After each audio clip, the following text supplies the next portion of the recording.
How would you compare what you say your injury to a concussion?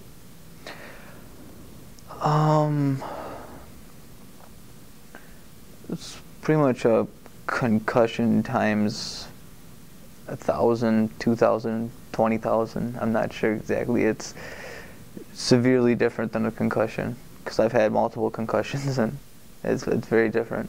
You talked about the other car accident you had 6 months previous. Were you hurt in that one? Not bad at all. Not like to where I had any lasting injuries. I just ended up smacking. I mean, I was hurt right to start with. I was in the car. I mean, I stayed in the car for a few minutes longer than, I don't know, than I would have if it was just a bumper, yeah, bender, whatever, fender bender. But that head-on, yeah, I got in a car accident. Then I got in the car. And the reason I got out of the car was because I got in a car accident with somebody else, and so I wanted to make sure she was okay. Did you have you said you had numerous concussions. When did you have concussions? When I was younger, when I was a kid. From what?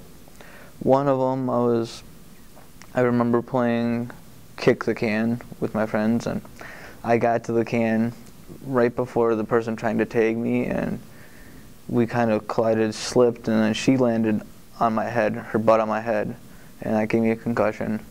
There was one years before that was my brother and I were playing with our tree fort, and we had logs up in it for some reason. He was throwing the logs out of it, and I thought he was done throwing the logs, and I walked underneath, and he threw a log out, and it hit me in the head, and that knocked me out.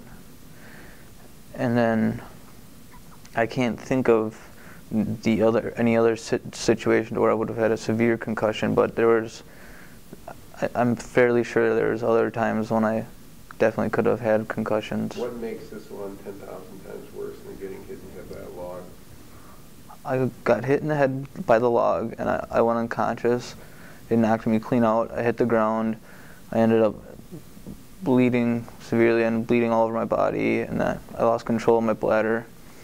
And this one is that much worse because, well, considering how long, well, I was unconscious for a period of time, a lot longer than 1 hour. And also the injury, I mean, I had a concussion, I have a bump on my head that's not going to go anywhere from that log. But that's not going to hurt me. And then, How old do you think you were when you had the log accident? I'm not exactly sure. 8 to 10, I believe.